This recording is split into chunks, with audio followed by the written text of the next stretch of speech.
FIFA world cup हारने के बाद अर्जेंटीना के फैंस बिफर गए। ब्यूनस आयर्स में अपनी ही पुलिस पर पथराव कर दिया। स्पेन के खिलाफ फाइनल में शिकस्त के बाद अर्जेंटीना के फैंस ने ब्यूनस आयर्स समेत कई शहरों में मुजाहरे किए। मुजाहरों के बायस अर्जेंटीना की पुलिस को कई शहरों के दाखिली और खारजी रास्ते बंद करना पड़ गए। अर्जेंटीना के सदर ने आवाम से पुरअमन रहने की अपील करते हुए कहा कि वर्ल्ड कप में रनर अप रहने पर मुल्क में एक रोज़ की छुट्टी का ऐलान किया जाएगा और जश्न मनाया जाएगा। फीफा वर्ल्ड कप हारने के बाद अर्जेंटीना के फैंस बिफर गए। ब्यूनस आयर्स में अपनी ही पुलिस पर पथराव कर दिया। स्पेन के खिलाफ फाइनल में शिकस्त के बाद अर्जेंटीना के फैंस ने ब्यूनस आयर्स समेत कई शहरों में मुजाहरे किए। मुजाहरों के बायस अर्जेंटीना की पुलिस को कई शहरों के दाखिली और खारजी रास्ते बंद करना पड़ गए। अर्जेंटीना के सदर ने आवाम से पुरअमन रहने की अपील करते हुए कहा कि वर्ल्ड कप में रनर अप रहने पर मुल्क में एक रोज़ की छुट्टी का ऐलान किया जाएगा और जश्न मनाया जाएगा।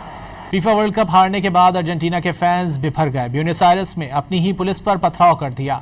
स्पेन के खिलाफ फाइनल में शिकस्त के बाद अर्जेंटीना के फैंस ने ब्यूनस आयर्स समेत कई शहरों में मुजाहरे किए। मुजाहरों के बायस अर्जेंटीना की पुलिस को कई शहरों के दाखिली और खारजी रास्ते बंद करना पड़ गए। अर्जेंटीना के सदर ने आवाम से पुरअमन रहने की अपील करते हुए कहा कि वर्ल्ड कप में रनर अप रहने पर मुल्क में एक रोज़ की छुट्टी का ऐलान किया जाएगा और जश्न मनाया जाएगा।